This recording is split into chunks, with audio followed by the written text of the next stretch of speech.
Ketiga, Sulistiawati Cahya Anggraini. Keempat, Zemil Janatul Anissa. Kita akan melakukan praktikum IPA di SD pada Modul 1 Makhluk Hidup. Kegiatan praktikum 1. Ciri-ciri makhluk hidup.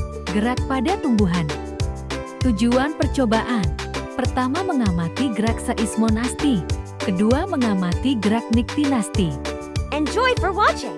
Alat dan bahan. Pertama, label. Kedua, kardus. Ketiga, penggaris. Keempat, alat tulis. Kelima, stopwatch handphone. Keenam, pot tanaman putri malu 2 buah. Ketujuh, lembar kerja.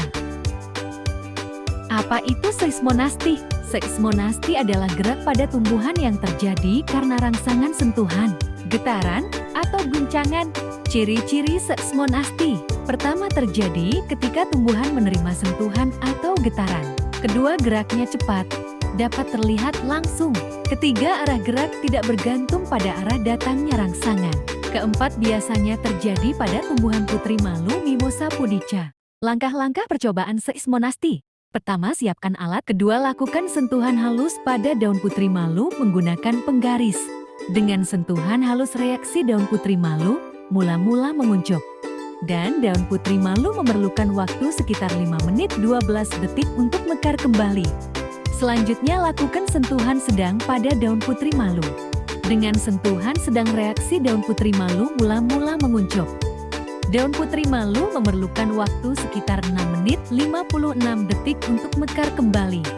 Terakhir, lakukan sentuhan kasar pada daun putri malu. Dengan sentuhan kasar, reaksi daun putri malu mula-mula menguncok. Daun putri malu memerlukan waktu 10 menit 18 detik untuk mekar kembali. Ketiga, amati dan catat respon daun putri malu pada lembar kerja. Apa itu niktinasti? Niktinasti adalah gerak tumbuhan yang terjadi karena perubahan intensitas cahaya, terutama antara siang dan malam. Karena itu disebut juga gerak tidur. Ciri-ciri niktinasti. Pertama, terjadi karena perubahan cahaya terang menjadi gelap atau gelap menjadi terang. Kedua, geraknya perlahan, tidak langsung terlihat. Ketiga, arah gerak juga tidak bergantung pada arah rangsangan. Keempat, terjadi pada bunga dan daun tertentu. Langkah-langkah percobaan niktinasti. Pertama, siapkan alat dan bahan yang diperlukan. Kedua, berilah tanda pada pot pertama dan tanda B pada pot kedua menggunakan label. Ketiga, letakkan pot B di tempat terang dan terbuka. Keempat, tutuplah pot A dengan menggunakan kardus yang kedap cahaya, dengan hati-hati agar tidak menyentuh daun putri malu.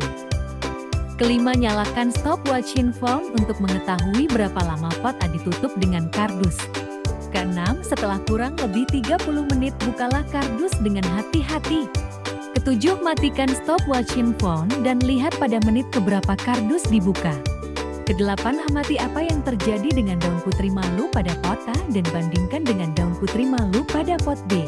Kesimpulan, berdasarkan percobaan tentang gerak pada tumbuhan yang telah dilakukan, diperoleh beberapa kesimpulan sebagai berikut. Pertama, tumbuhan dapat bergerak sebagai respon terhadap rangsangan. Hal ini dibuktikan dari daun putri malu yang langsung menguncup ketika disentuh. Sentuhan yang lebih halus membuat daun lebih cepat pulih, sedangkan sentuhan kasar membuat daun membutuhkan waktu lebih lama untuk kembali mekar. Ini menunjukkan bahwa tumbuhan peka terhadap rangsangan luar. Kedua, gerak seismonasti terjadi karena adanya rangsangan mekanis sentuhan. Pada percobaan, daun putri malu menguncup ketika diberi sentuhan halus, sedang, maupun kasar. Waktu pemulihan berbeda-beda, sehingga dapat disimpulkan bahwa kekuatan rangsangan memengaruhi reaksi tumbuhan. Ketiga, gerak niktinasti terjadi sebagai akibat perubahan cahaya. Tumbuhan yang tetap berada di tempat terang mempertahankan dan tetap mekar. Sebaliknya, tumbuhan yang ditutup dengan kardus mulai menguncap pada 22 menit 58 detik karena tidak mendapatkan cahaya. Ini menunjukkan bahwa cahaya berperan penting dalam posisi terbuka atau tertutupnya daun putri malu. Keempat, percobaan ini membuktikan bahwa tumbuhan memiliki ciri makhluk hidup, yaitu mampu merespons rangsangan dari lingkungan. Respon terhadap sentuhan dan cahaya menunjukkan bahwa tumbuhan tidak diam sepenuhnya, tetapi memiliki mekanisme bergerak sesuai kondisi di sekitarnya. Kesembilan, catatlah hasil pengamatan pada lembar kerja.